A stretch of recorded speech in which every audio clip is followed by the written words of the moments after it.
ಗಮನದಲ್ಲೂ ಇದೆ. ಅವರು ಮಾತಾಡಿದ್ದಾರೆ, ಮಧು ಬಂಗಾರಪ್ಪ ಅವರು ಮಾತಾಡಿ ಹೋಗ್ತಾ ಇದೆಯಾ ನೋಡಪ್ಪ ಅಲ್ಲಿ ಏನಾಗಿದೆ ಅಂತ ನನಗೂ ಹೇಳಿದ್ದಾರೆ.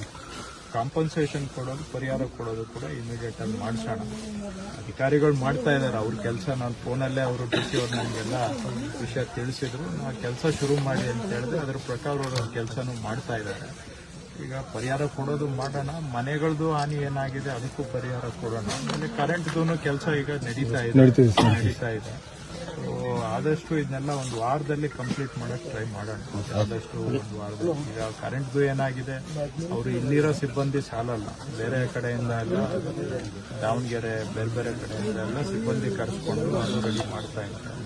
ಇದೂ ಸಮೀಕ್ಷೆ, ಇವತ್ತು ರಜಾ ದಿನ ಇದ್ರೂ ಕೂಡ ಅಧಿಕಾರಿಗಳು ಬಂದು ಎಲ್ಲಾ ಕಡೆ ಸಮೀಕ್ಷೆ ಮಾಡ್ತಾ ಇದ್ದಾರೆ. ಡಿಸಿ ಅವರಿಗೆ ಹೇಳಿದ್ದೆ, ಇಮಿಡಿಯೇಟ್ ಆಗಿ ಎಷ್ಟು ಫಾಸ್ಟ್ ಆಗಿ ಆಗುತ್ತೆ ಅಷ್ಟು ಬೇಗ ನೀವು ಸಮೀಕ್ಷೆ ಮಾಡಿ ಮುಗಿಸಿ.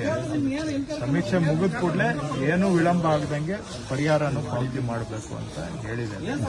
ಸ್ವಲ್ಪ ಹೆಚ್ಚಿಗೆ ಕೊಡಬೇಕು ಅಂತಾನು ಬೇಡಿಕೆ ಮುಖ್ಯಮಂತ್ರಿ ವಿಶೇಷವಾದ ಪ್ಯಾಕೇಜ್ ಎಲ್ಲ ನಮ್ಗೆ ಇದು ಮಾಡ್ಕೊಡ್ಬೇಕಾಗುತ್ತೆ ಸರ್. ನೀವು ಆಮೇಲೆ ಇನ್ನೊಂದು ಸರ್, ಬ್ಯಾಂಕಿನ ಸಾಲ ಕಟ್ಟಕ್ಕಾಗಲ್ಲ ಸರ್. ಬ್ಯಾಂಕಿನ ಸಾಲ